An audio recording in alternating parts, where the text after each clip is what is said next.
নমস্কার, আমি ডক্টর গীতাঞ্জলি মুখার্জি। কোথাও না কোথাও কাউকে না কাউকে শুরু তো করতেই হয়।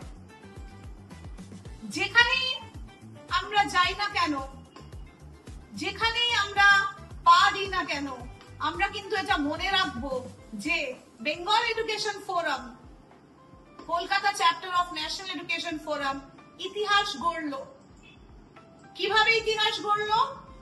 চাকরির পরে শিক্ষিকাদের অলিম্পিয়াড করে, আর এই অলিম্পিয়াড কিন্তু চলবে, অনলাইন অফলাইন মোডে চলবে। আর এইটা আমাদের পশ্চিমবঙ্গ শুধু সীমিত থাকবে না, পশ্চিমবঙ্গের প্রত্যেকটা জেলা, প্রত্যেকটা ব্লক থেকে কিন্তু স্কুলরা পার্টিসিপেট করেছিল। সেখান থেকে দাঁড়িয়ে আমরা প্রথম ধাপে যে স্টুডেন্টসদের পরীক্ষা নিয়েছি তাদের রেজাল্টস বেরোবে।